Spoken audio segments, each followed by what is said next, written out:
I want to connect the brightest, most driven, most talented people that are on a mission to do good at meaningful scale. And to do that, boy, you better have a big enough mission for them to kind of wrap their hearts around.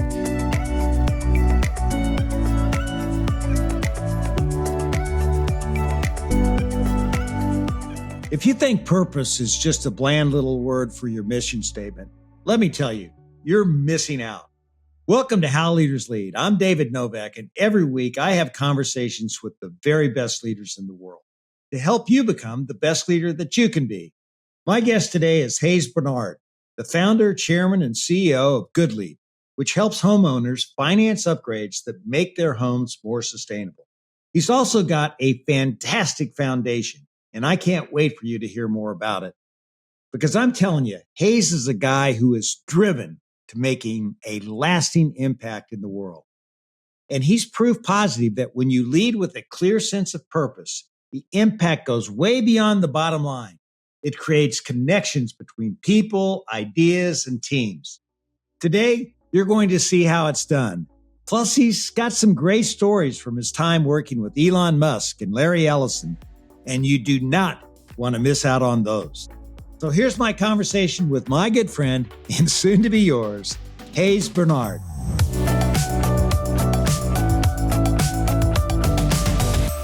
We're going to get into all that you're doing at GoodLeap and all your major leadership insights. But first, I want to take you back a little bit and have you start at the beginning. What's a story from your childhood that shaped the kind of leader you are today? Oh man, I mean, I think there's so much. It's funny when I meet people like you or other extraordinary leaders that done extraordinary things. The last couple of years, I ask them, once I get to know them a little bit, I'll say, okay, is it daddy issues, near-death experience, learning disability, all three, two of the three? And most of the time, they'll have two of the three. And so for me, it was daddy issues and a learning disability. I've got dyslexia, and that lit a lot of fire in my tail to have a lot of drive to do a number of different things. Yeah, and how about the daddy issue? Well, I met my dad when I was about 30 years old. So he left me when I was 2. And, it's a great story if you want to hear it.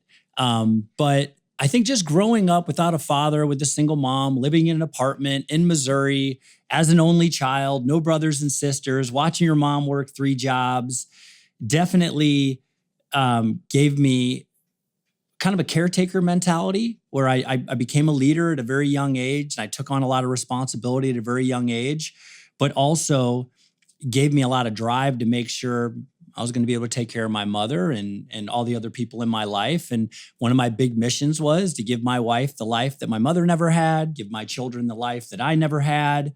And, and that leads to obviously, creating some businesses and some level of success. Absolutely. You've had that. And, I really enjoyed, Hayes, watching your commencement speech that you gave to the University of Texas. And, it's obvious to me that you're big time into recognition. And in that particular speech, you showcased your mother, and you actually had her come up on stage. And I thought that was really special, and the crowd absolutely loved it. If you think about your mom, you talked about her hard work that she provided. If there was just one insight that you get from her in terms of what she taught you in leadership, what would it be? Oh man, compassion for the underdog. It's my mom and I were the underdog, and there's a level of humility, I think, and empathy that you have for people that grew up like us. And so my mom was an eternal optimist. She always, no matter what the situation was, whether she was selling her jewelry to make sure we could pay our $400 rent, she always was so grateful for where we are in life, what we were doing, and the blessed life that we had. And so it was this grateful perspective from this person that had very little, but this compassion to say, look, let's do things that are right, of high character, that could take care of those people that are in need. And that really stuck with me as a young person. I always have a saying with my team, hey, let's not take our eye off where we're going. Let's be really focused on world problems and how we're going to do these things at a grand scale, but not forget where we came from, kind of the humble roots that many of the folks that work with me along my side came from. We're kind of united around this concept of this zest and mission to kind of help the underdog. Hayes, one of the exercises that I always did in the companies that I worked with was called the Lifeline exercise. And I thought it was a great way for people to get to know each other. And when you gave your commencement speech to Texas, you had basically the lifeline. And in one axis is all the things, above the axis is all the positive things that happen, and below the line is the negative things. And, I would have people do that lifeline and chart the things in their life and then share it with the team. And it was always very insightful because you'd learn a lot from people. But the thing that I really loved about what you did, most people focus on all these ups, all the big things that and positive things that happen in your life. In that, you had the slide, you just turned that slide upside down and you said that adversity is your advantage. You learn the most from those moments. Say more about that. Well, look, you've got to reorient your relationship with hardship, I think, overall. And what I realized was, I'm like, well, why did I start that company? Or why did I take on this new initiative? Or what was that vision that I had that I brought to the team that allowed us to break through this new piece of technology or this new solution that helped people at scale? Oftentimes it came from pain. It came from hardship. Like, as an example, in 2008, they say you're never a real CEO or never a real company until you go through a crisis. I had a crisis, and we had a couple thousand employees. We probably had to lay off 400 of them, which at that time I thought was the end of the world. And I'd kind of pull up on my driveway, and I would literally throw up in my driveway before I could drive down and see my wife and kids because I felt like such a loser. But one of the decisions that I made was, you've got to go get that grateful perspective, go grab the executive team, go to Africa, lay in the dirt, go build a school, and just reevaluate life and how grateful we are for what we have, knowing it was just a moment in time. Well, that led to me starting a foundation I'm really proud of called Give Power, over 10 years ago. It led to many other ideas around solar energy and things that I wanted to do. I wouldn't have done the things that I've done without that moment of hardship. And so I learned, kind of life's greatest moments of adversity and challenge in your life are actually the greatest gifts. And you've got to see the beauty and the silence of that and recognize it in the moment, because there's this flex point of pain that drives purpose. Pressure kind of helps you kind of really solidify your principles and values as a leader and what you stand for. You kind of see who the stars are in the darkest of the night on your team. And so maybe I'm a little sick and twisted, David, but I actually celebrate adversity and challenges and see it as tremendous opportunities for growth, because a lot of times your competition will quit, or people will get tired, or you'll see people at their worst. And so it allows you to kind of filter through and find that strong leadership that can kind of blast through and stab adversity in the heart and do some good things moving forward. One of the things you said I loved, which is, pressure drives your principles. Yeah. Can you share a time where pressure really drove your principles that you drive in the culture of your company? Yeah, sure. I feel like I do so many different things now. There's always some level of pressure, and all of it can't go well all the time. And so for me, one of the biggest things is people. As you know, like in these businesses, everyone has similar ideas, and if they don't, they'll copy your idea. So it usually comes down to winning the execution competition, and to win the execution competition, you've got to win the people competition. So a lot of people, great leaders like you say, look, it's all about the people. You've got to find a way to recruit those people, retain those people. And so for me, it always comes back to one thing, which is purpose. Purpose is really the engine of prosperity. Purpose is the engine of profitability. And so when things get tough and really challenging, I always guide the business back to the mission, back to the purpose. Okay, wait, where are we contributing? Let's focus on the contribution. Let's focus on the impact. We know all these businesses are cyclical in some way, shape, or form. And so let's root ourselves back to the mission, back to the purpose of what we're trying to do. Remember our why. Remember why we grind and make this level of sacrifice every single day, and kind of reprioritize our values. And here's what happens in those moments of pressure. you can kind of see one of your leaders that's driven by significance, greed, ego. Oh, all of a sudden things are tough. They're not making as much money, or the articles aren't as nice about them anymore. And so, for us, a lot of times that pressure reveals that level of character within your leadership team, and it allows that team to gel in a way that drives tremendous outcomes. Hayes, you gave this commencement speech at the University of Texas, but, you and I actually got connected through our connection at the University of Missouri. We both graduated from the University of Missouri, and you grew up in a small town in Missouri, and I went to high school in Kansas City, Missouri. My sister was born in Knob Noster, Missouri. I have aunts and uncles in Sedalia, Missouri.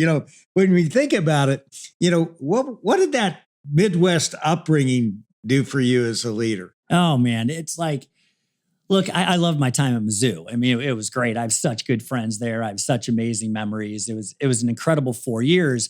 And I think you would agree, like, all these universities bring something different to the table.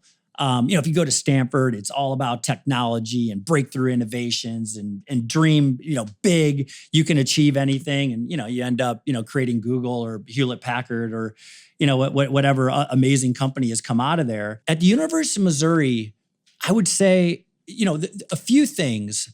One is there's this level of friendship and commitment in the heartland. It's like if you go out to a bar in Missouri and you text me or called me back in the day and said, "Hey, I'll be there," and you didn't show up, you and I are going to have a problem for a very long period of time. If California, when I lived in the Silicon Valley for 25 years, it's kind of common. I had to learn that after living in the Silicon Valley for 25 years. But going back to the University of Missouri, where I might have not had that lens for what I could achieve in life or what I wanted to achieve in life, you make up for it in spades with that humble grit to roll your sleeves up and actually do the work. Not necessarily just delegate it to different people, but to get into the weeds of the business, really understand what it takes. And I started my first company with two of my best friends from the University of Missouri. One was my best friend from the 4th grade. So he literally is like my brother. We grow up in the 4th grade together. We go on to University of Missouri together. And the other was this gentleman I met his freshman year, my sophomore year at the University of Missouri. So just imagine the three of us, kind of connecting and each one of us understanding, okay, Hayes, you're the CEO, you're the entrepreneur, you're the visionary. My good friend Matt was really the manager. He was the wagon master of the whole operation. Then my other really good friend Jason was kind of the finance savant who really understand the underwriting guidelines and the guts of what it took for us to kind of do what we did initially. And it was that balance of trust between the three of us, that fabric that we had to all work really hard and long hours to make sure that business was going to be successful and to bootstrap it ourselves too, versus going out and raising a Series A or a Series B, which is very uncommon, as you know, in today's business world. After college, you did move to Silicon Valley. You talk about this power of proximity. And I love that phrase. Say more about it. And can you give us a story of how that impacted you? Look, I'd never met anybody that had moved to California. Okay. I think I watched too much 90210, which is a hot program back in the day, where you go, wow, okay, it's all, beautiful people and BMWs and everything is shiny. Dreams of grandeur. I graduated from University of Missouri in 1995, David. And I'm like, okay, do I go to New York City? Do I go to San Francisco? I packed the car up. I ended up in Palo Alto and subsidized housing, with a bunch of these really smart technology folks that were working. And I ended up at a company called Hitachi Data Systems. The long story short is I all of a sudden was surrounded by people from, top 10 universities in the world, the Stanfords, the Harvards, the Cals, the Princetons, the Yales. And so I had a chance to kind of sit in a cubicle next to them and line up with them and say, okay, well, my numbers are a little bit better than theirs. So I'm on a level playing field here. But then it also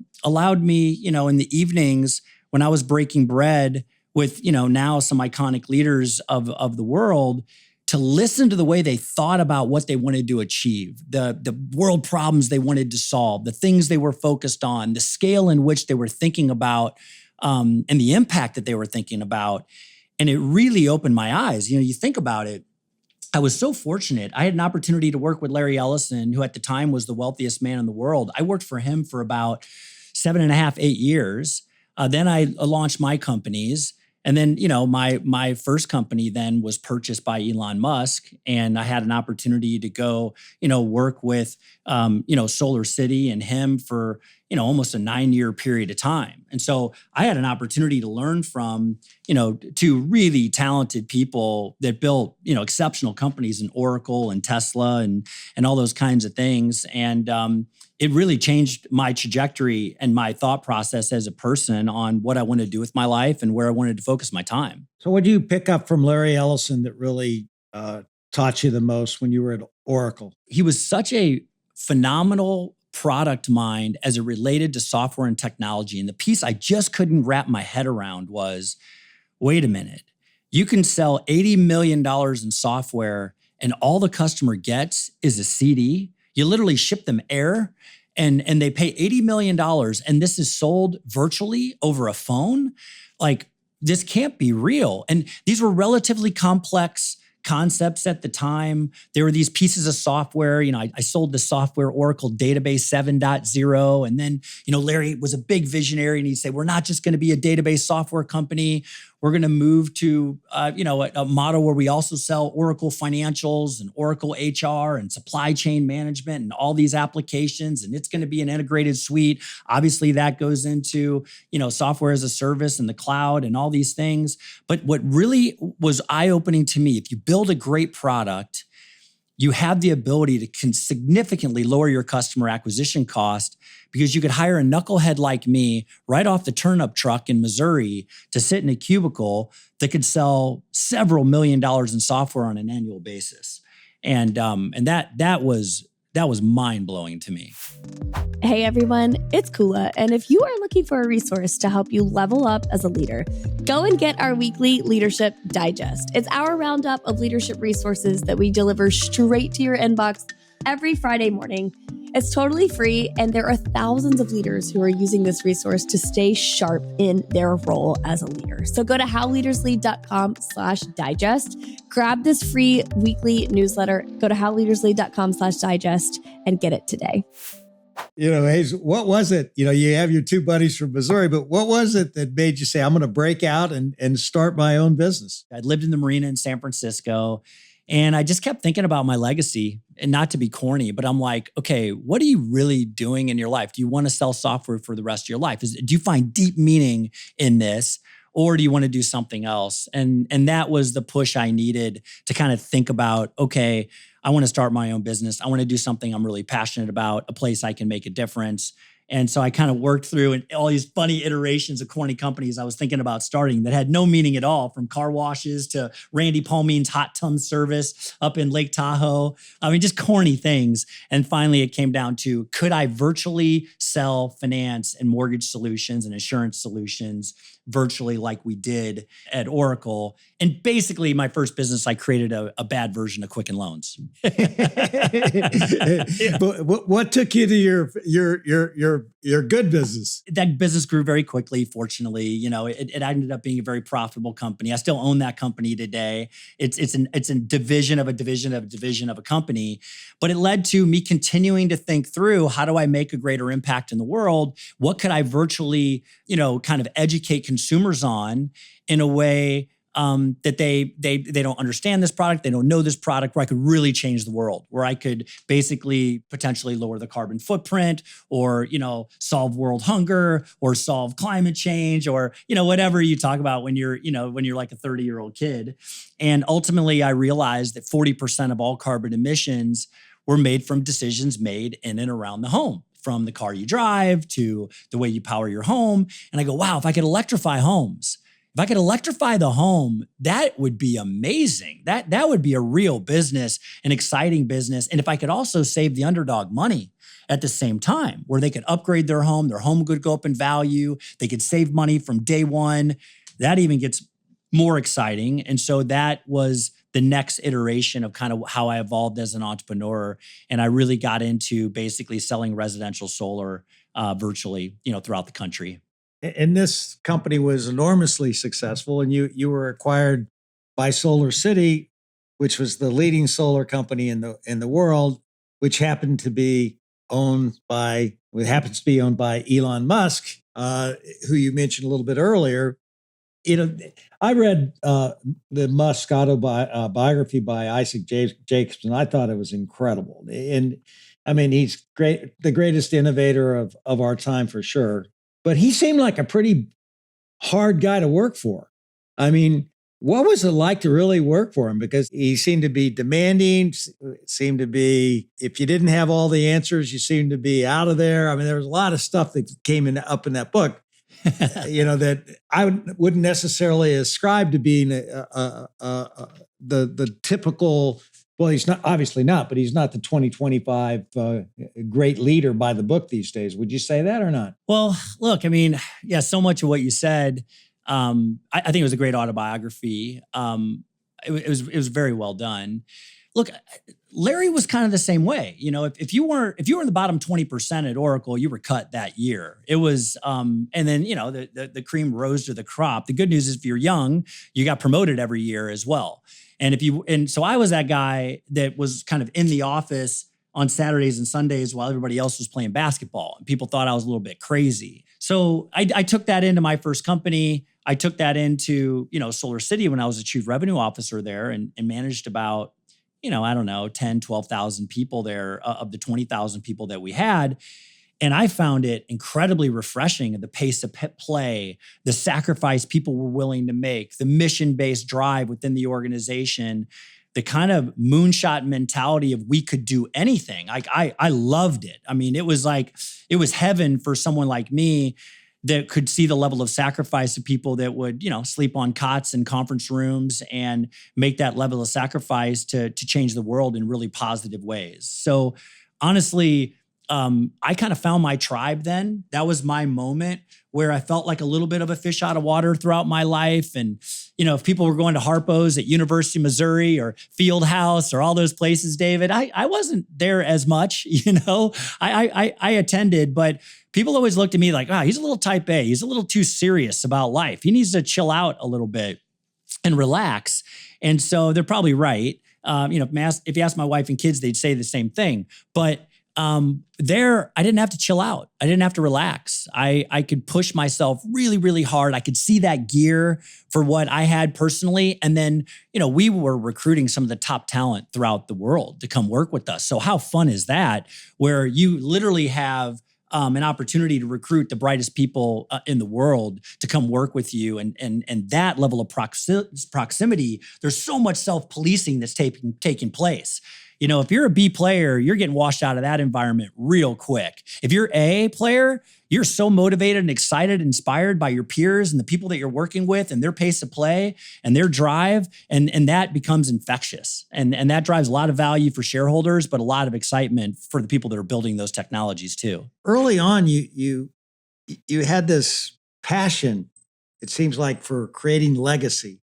You're in your 20s and you're thinking about legacy. Most people don't think about that until later in their life. What is it that sparked you? Was it just being in that proximity where people are thinking that way, or? Well, what I realized was you're never going to be able to recruit top talent unless you have a big enough mission and a purposeful enough business. A lot of people talk about talent. Oh, we're going to recruit great talent, and we have all these new ways in which we're recruiting that talent, and all these ways we can filter that talent to know exactly what we're doing. Well, what are you doing? I'm selling sugar water. Okay, you're never going to get someone super talented to come work with you if you're selling sugar water. It's just not going to happen. These winners have options. Winners have choices. And so if they're really super talented, likely the only way they're going to come work with you is if you're doing something that's going to change the world in a tremendous way. All these jobs roughly pay the same. They're all going to roughly make the same amount of money. Some company like Compensia will say, hey, here's what you need to pay these people. And no great company is going to underpay their people. But the real question is, what are you doing with your life? And why are you doing it? And what's the purpose of your life? And so I made a decision right around then in my late 20s. The purpose of my life is to connect the hearts of others to create positive change in the world. And I said, okay, well, what positive change in the world do you want to create? And what hearts do you want to connect? And I realized I want to connect the brightest, most driven, most talented people that are smart, people that are on a mission to do good at meaningful scale. And to do that, boy, you better have a big enough mission for them to kind of wrap their hearts around. And that for me, I'm always inspired by other people. I don't know about you. It's probably why you do this podcast. Yeah. So you get to meet so many great people, and you're like, wow, I'm walking away inspired. I learned something there. Yeah, right. absolutely. And so you're a feverish learner. You're curious. You want the nuggets. And for me, it's just an interaction with you where I get to learn a little bit of something from you too. And the only way you're going to do that is if you're doing something meaningful enough that people are interested in. Yeah. Well, speaking of doing something meaningful, give us a snapshot of GoodLeap and the business that you lead today. Well, so if you kind of look at my life, I've got GoodLeap where I spend most of my time. That's this fintech focused on sustainability. I'll tell you about that. I have an asset management company called GoodFinch where I buy these clean energy assets because it's really important to unlock these innovative solutions. Oftentimes the banks, they're careful, they're cautious. So you need some leading edge kind of financing for these assets. And we finance several $1 billion a year of those assets through GoodFinch, my clean energy asset management company. I have the foundation Give Power that I started 10 years ago where we build solar projects all throughout the world. We've done about 3,000 of those in 28 countries. And so those are kind of the legs of my stool of where I spend my time and what I do. You know, one thing I appreciate about you, among many, is the good that you're doing in the world. You know, not only from a company that's very profitable like GoodLeap, but also, with Give Power. Tell us the story behind that. Yeah. So, man, it's just this. The Give Power is like kind of my heart and soul. Like it. I really want to save 2 billion people's lives in the developing world. I know that sounds corny with water scarcity. They're kind of the same 2 billion people that lack access to electricity. So if you look at what I did there, there's a pretty cool moment. So Lyndon and Elon are buying Solar City. And I had just gotten back from Africa where we had built this school. And I said, look, I want to light up these schools with solar. I want to put solar on every single one of these schools. I think there's, the organization we're with had about 500 schools. And so I go, how about this? I said, how about for every megawatt of energy we deploy in the United States, you let me put solar on one school in the developing world. And he's like, well, tell me about it. And I go, dude, think how inspiring that'll be. We'll send our employees over there to install these systems. Instead of sending them to, the Ritz-Carlton or the Four Seasons, they'll go on treks around the world and they'll install these amazing systems. I mean, this will be so exciting for our employees. And so Lyndon was great. He's like, yes, love it. Let me talk to E, make sure he's up for it as well. E was great. He's like, yep, this sounds amazing. Let's do it. This is so worthy. So we started this foundation, Give Power. Basically, we ended up doing a tremendous amount of megawatts, and we put solar on 2,500 schools, roughly, in I think 17 countries. And we did that in 3 years. Wow. And so I got Intel to donate the laptops, and we were like, and the mission was, look, women are fetching water all day, and it's really sad, and it makes you want to cry. Men smoke funny cigarettes and drink weird tea and do nothing. But the women are working their tails off for like 3 or 4 in the morning. So fast forward, I go back 3 years later, and I was like, oh man, what have I done? I brought television, gaming, to the developing world. It was all these men sitting around with their cell phones plugged in these schools at night. And I was so dumb because the women obviously do not want to sit in a classroom between like 5 o'clock and 8 o'clock at night after they fetched water all day long. And so I was like, what have I done? Okay, I've powered all these schools. Intel's donated all these laptops. How do I get the women in the classroom? I've got to solve the water issue. So fast forward, we invented this amazing technology, groundbreaking technology, award-winning technology that created these solar water farms. And man, David, it's amazing. One of these solar water farms, one of these magic boxes, literally produces 75,000 liters of water every single day. It's the most affordable, healthy, sustainable water in the world. And so now all of a sudden, in a village in Africa, to Nepal, to Haiti, to Nicaragua, to various parts of the world, we have the ability to produce this water for half of a cent. And a liter of water in Africa is $1. If you can produce it for half of a cent, really, really mineralized, healthy drinking water, now all of a sudden you change the entire model. Not only can women be in the classroom, but you completely change migration issues, socioeconomic issues, obviously healthcare issues. And so it checks a lot of boxes for me. And we've got about 160 full-time employees in the foundation now. And we're doing a lot of good things. We'll be back with the rest of my conversation with Hayes Barnard in just a moment. Now, is your company's vision and purpose simple enough that all of your people can understand it and really get behind it? In my conversation with Larry Merlot, the former CEO of CVS Health, you'll hear how simplifying his vision made a massive difference in their company. This is the last time you're going to see this mission and this vision because we haven't been able to operationalize it in terms of bringing, a day-to-day meaning to our work. And, if we can't answer that question as the leadership of the company, then how good a job are we doing leading the thousands of individuals that are counting on us, for that level of leadership and focus and direction? So we took a very small group of our colleagues and we said, here's the challenge. And they did an absolute fantastic job. They came back and said, Larry, we need a purpose. And that purpose is one sentence. And this was back in 2011. And that purpose, it still stands to this day, that our purpose as a company is helping people on their path to better health. Go back and listen to my entire conversation with Larry, episode 12, here on How Leaders Lead. You can't help from listening to this conversation to recognize that you're a thinker. I mean, you really think about things in big ways and you come up with new and better ways to do things. How do you foster your own creativity? What advice can you give others on how to do that? Well, for me, it has to tie in to something else I'm doing. I need to have an unfair advantage.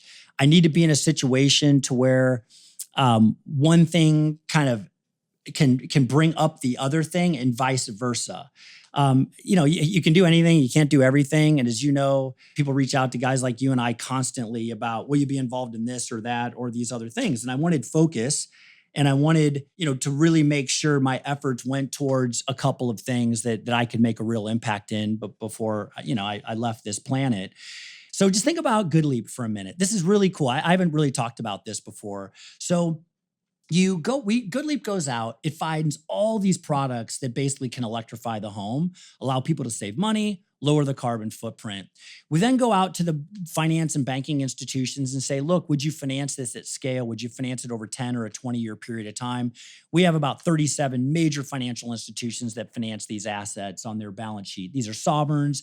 These are insurance companies, specialty banks like Goldman Sachs or Blackstone, major banks like Truist Bank or B of A, because you have to have the capital at scale to be able to lower that cost of energy and those assets. Then we go out and we find companies that build the armies to go out and educate consumers about these products and go install these products, right? Create great jobs in the country, purpose-driven, mission-driven jobs. And you say, hey, that's a pretty good business. Yeah, we're profitable and we make great money and we're scaling at 85% a year and all the things. And a lot of CEOs, I think, would stop there.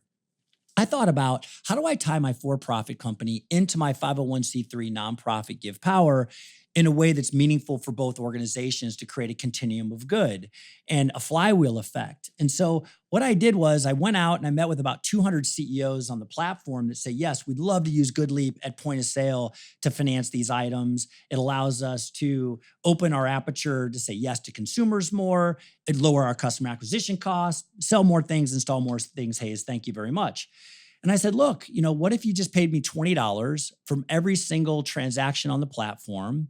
And if you do that, that is 20 years of water for someone in the developing world. And they say, wait, come on, how is $20 20 years of water?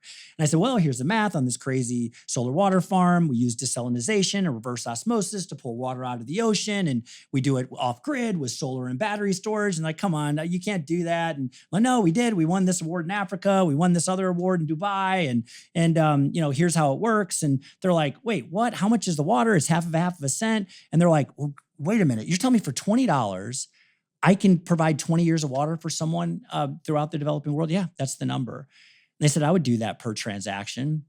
And so we raise about $14 million a year now through that program on the Give Power side. And it's really powerful because we didn't stop there, David. We then went to those partners on the platform and said, look, we want to create a program, an incentive program for your companies to take these people to different parts of the world for a week, groups of 15, and actually have them install these systems and be a part of it and see the impact that they're going to make while they're there. Well, think about that. All of a sudden, instead of them all going to Cabo or all going, wherever these incentive trips are, throughout the world, these people now are flying into Nepal. They're up in the Himalayas. They have the Namaste moment. They install the system. And you have, the reason I call the foundation Give Power is the G and the P actually stand for grateful perspective. You have this huge breakthrough, grateful perspective on, wow, I just made such a difference in people's lives. I literally, sometimes these businesses that other people work in here in the States, it's a little bit like a vitamin business. But when you're doing Give Power's work, you're in the life-saving business. And now all of a sudden they're there, they're in the dirt. And it happened to me. The first truck I ever went on, I was laying with my son. He's 8 years old at the time. He said, Dad, I get it. And I said, oh, Luke, that's great, man. What do you get? And he goes, I get the life you created for us. And I was like, what? And he goes, I get it, Dad. I really understand. And we need to wake up very early in the morning to help these people. And I watched my son's heart on fire. And, apple doesn't fall far from the tree. I'm sure your kids are smart. Luke's really smart. He's very driven. But I watched his heart change, David. I watched his heart change at 8 years old. And I watched the same happen for my daughters and all my peers and all my friends and my companies and what we did. And so, we do about 3 treks a year for our employees at Give Power. But what we created was a flywheel effect. It was almost like the Harley Davidson effect, where it was a lifestyle. People were coming back with tattoos that said Give Power, but instead of going to Wisconsin and, drinking beer with the leather jacket on and riding the Harley and the lifestyle, they were on a trek in Mali, Africa, laying in the dirt like I did in '08, where I was kind of a victim mindset, woe is me. And they come back and go, you know what? My life is unbelievable and I'm going to make a difference in the world. Absolutely. Absolutely. And you are changing lives. And it's just been so much fun. I want to have some more of my lightning round of questions here. So are you ready for this? Okay. I'm ready, man. Yeah. The 3 words that best describe you: passionate, driven, underdog. If you could be one person for a day besides yourself, who would it be? My son. He's got it. He goes to a fancy boarding school in Connecticut and he's heading off to college this year. He's like Hayes Barnard 2.0. He's better than me in every way. Your biggest pet peeve? Recklessness, sloppiness. Who would play you in a movie? Matthew McConaughey. Living in Austin now, what's something you might miss about Silicon Valley? Crazy, brave, bold vision. Like people are the ideas, the problems they're trying to solve is just awe-inspiring. Where's your nickname Boogie come from? How'd you get that one, man? Oh, you're digging. Your team's good. So I would dance as a little boy, and my mom and dad, they just, they just called me Boogie. What's the one thing you do just for you? Goof around and play like a child. Like, I think playing games. Some of my friends, Tony Gonzalez, he calls me Games. Tony's always like, games. I'm always dreaming up games. If we go away for Thanksgiving, I dream up all these crazy games with all these families. And I love doing that, man. I could be a really bad game show host. All right. Your most prized possession? My daughter, Reese. Like, it's crazy. I have this weird connection with this other human that I don't have with anybody else. Like, she is my battery pack. She's my healer, David. Like, literally, she can touch me, and it's like what's the chemical? Is it oxytocin or something like this? Like, it is incredible. It's a relationship I never thought I would have with anyone in my life. If I turned on the radio in your car, what would I hear? You would hear like a bunch of corny podcasts. I mean, I love these podcasts, man. I'm just like, I'm an addict for learning all this stuff. The other thing I'll tell you that I'm doing a lot, and if you're not doing this, you better get on the program.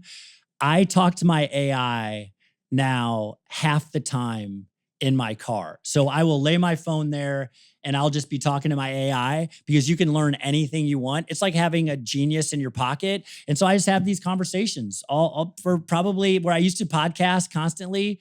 Peter T is my doctor. I love his podcast. He's a really close friend. Now I just talked to my AI and I'm like, hey, what does Peter Attia think about, NAD or metformin? And so I'm just constantly talking about AI. My wife this morning, she's like, are you talking to your AI again? Like, you talk to your AI more than you talk to anyone now. And I'm like, my AI is so smart. You have no idea what you could learn about David. I'm getting ready to do a podcast with David. I talked to my AI about you for 30 minutes today. He told me everything about your life. My AI told me you lived in like 32 trailer parks in 23 cities. Yeah, I mean, it's unbelievable. My AI told me about you. That is amazing. So I think you answered this. What's something about few people would know? What's something about you few people would know? You might have just answered it with the AI question. They would know that you're talking to AI all the time. What's one of your daily rituals, something that you never miss? Never miss, huh? Never miss? I mean, this is like a never miss. Okay. I do this crazy breath work, man. Okay. Like, and it's really crazy. And if you ever want it, I'll send it to you.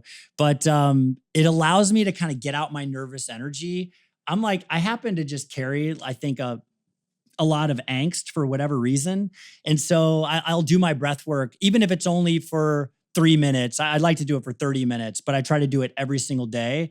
And then Catherine, my assistant, who's been with me for 20 years, is like, did you miss the breath work today? And I'm like, well, how did you know? She's like, guys, I can tell. You need to go spend 3 minutes and do your breath work and then come back and you'll be okay. So it works. I'm telling you, man. Do you do breath work? Do you do any breath work at all? I have done some meditation, which has the breathing, but I don't think I'm doing it to the extent that you are. Oh, well, I'll send you this guy, Johan, and his wife, Rachel, are great. It's pyramid breath work. It's out there. I'm telling you, but it's, man, he just allows me to kind of manifest what I want to do and be very intentional about my day and what I'm spending my time doing. I appreciate you doing the light year out here. And I got just a couple more questions. I'm gonna let you go. And this is interesting to me. Forbes lists you as one of the top self-made billionaires, which is an interesting phrase, self-made. How do you think about it, the idea of being self-made? Look, I came from nothing, like true story, came from nothing. I think a lot of times maybe you'll find partners or other individuals that invested into your company, or maybe it's a father that invested in your company or a close friend that invested in your company. One of the things unique that a lot of people don't know is I never raised any money for this company until the business was like almost 10 years old. And then we only raised about $30 million, which created secondary for myself and my two partners. It was not money that went into the business. So we started this company with I think it was, Matt Dawson will remember, he has a better memory than me, but I think it was $100,000 a piece or something along those lines. And so that, you're like, well, wait, and then how much of the company do you still own? I own about 40% of the company, okay? And, the company has a multi-billion-dollar valuation. And so, I'm in a good position in the sense that, I've great governance over the organization with a phenomenal board. They're gracious enough to let me stay in charge as chairman, and founder and CEO of the company with an exceptional executive team within the company. But the wealth that I've created humbly has truly been, self-made, and same with my two partners. So you're self-made and proud of it. Look, I am proud of it, but some people came from means or, came from a top university like a Stanford or a Harvard, where other people found them early and invested a tremendous amount of money in that company from one of the big firms like a Sequoia or a NEA or one of the great VCs. And, it took me a long time to get there. And I ultimately got there, but I think I'm still probably 10 years behind where I should be, to be honest with you. I think you're doing fine. You're what? You're 72, 73 now. Yeah. And so you might feel the same way. It's like, you kind of grow up and you're a little wide-eyed, bushy-tailed, and I still got a lot to figure out. I got a long way to go. I got a lot of growth to go from where I am right now. I'll probably look back and watch this in 10 years and go, oh God, I was such a cheesy knucklehead. What in the world was I thinking? And what was I telling David, I think I think you'll want your kids to watch this. And speaking of kids, you're married and you have 3 kids. And how have you gone about bringing your family along with the ride with you? Yeah, look, I've been married 20 years. I just had my 20-year reunion with Jessica. Amazing wife. Like she's just been exceptional at dealing with me and all my type A-ness, and and she's always been supportive. Rubs my head at night. When I do all the woe is me and the work mirrors. You probably don't have work mirrors anymore. I still have them. I still wake up like, oh my God, what ball have I dropped? And what's still going on? The big T trauma, but look, I don't want to say any cliche things, but there are certain people I really look up to, like Michael Dell, who created tremendous success, made an enormous impact philanthropically through his family office, through obviously Dell. And he kept the marriage together with Susan. And he's got this son, Zach, who's like amazing. This young guy, he's got this company called Base here in Austin, and it's incredible what Zach is doing. But I admire that. Like at the end of the day, David, I don't know how you feel, but it's all about relationships. These cartoonish numbers that someone that runs your family office shows you in the bottom right-hand corner and says, hey, your balance sheet grew by this number. And, it's just, these are cartoonish numbers that don't even seem real. I don't focus on that at all. I really just focus on relationships. I focus on, I have this room in my home. I'd love to have you, if you ever come to Austin. And I just have letters of all the letters that everyone in my life has ever written to me. I call it the Hall of Gratitude. And there's a lot of them up there for my wife. And there's a lot of them up there for my kids and ones I've written to them. And every Christmas and holiday, we sit down and we all write the handwritten letter and we cry and we hug each other and we tell each other how much we love each other. And so I framed all those letters, and every time I go in there, I realize how blessed I am to have a wife like I have that stuck with me through all the crisis, through all the hardship, through all the hard times, all the big ideas and things I wanted to do. And then kids that respected that I couldn't be like other dads who was on the sideline. I still have some guilt, but my kids are always great. They go, hey, you're not like normal dads. We didn't expect you to be on the sideline at all the lacrosse tournaments and travel around the country going to all the lacrosse games. Or I probably only seen, I don't know, maybe 4 or 5 sporting events of my kids, and they're all great athletes and those kinds of things. But there was a sacrifice each one of us decided to make. But there's this deep love that we each have for one another. We're a super tight family. And I think it's because of my wife. And I think it's because my kids have learned to kind of elevate to a frequency where they really get it. They've spent a lot of time with other families that have broken because, as you know, it's hard when you kind of play at this level.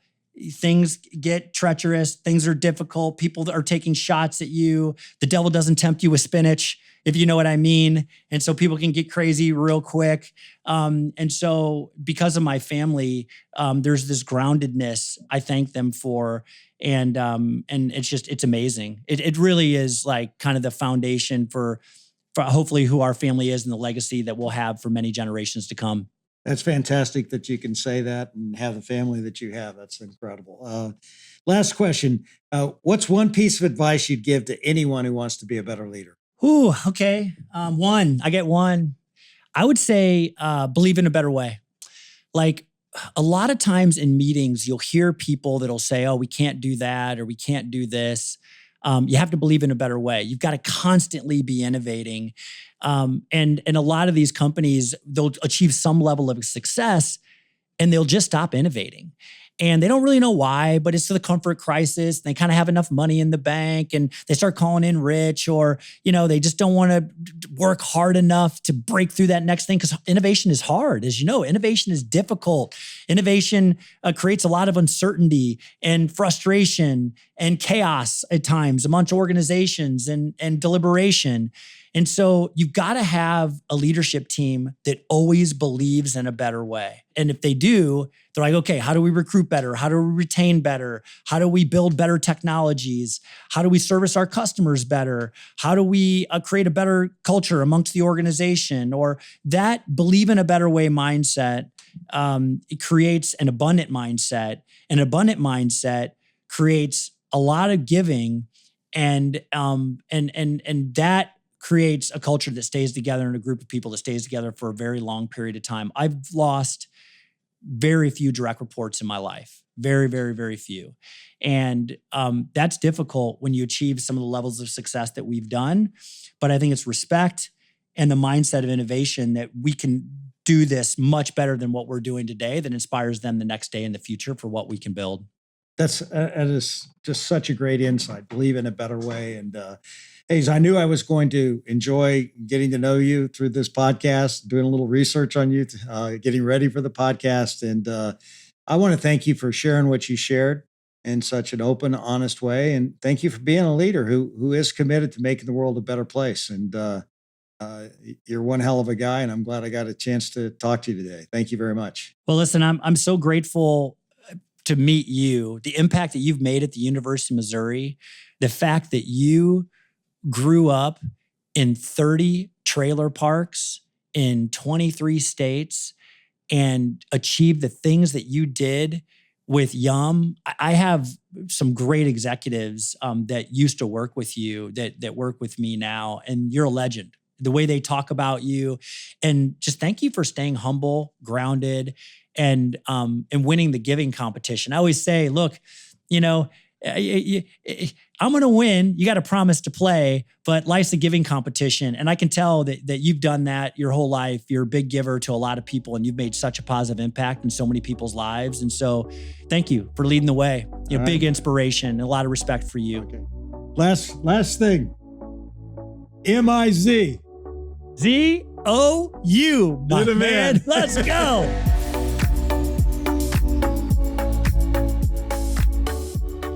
Talking to Hayes, it's easy to see. Purpose is powerful. When your company has that purpose and when you know how to talk about it, I'm telling you, it is a multiplying force. It's how you connect ideas and innovation, like Hayes has done with all of his businesses. And it's also how you attract top talent. Nobody wants to go to work and be a part of something mediocre. They want to be a part of something that's making a difference in the world.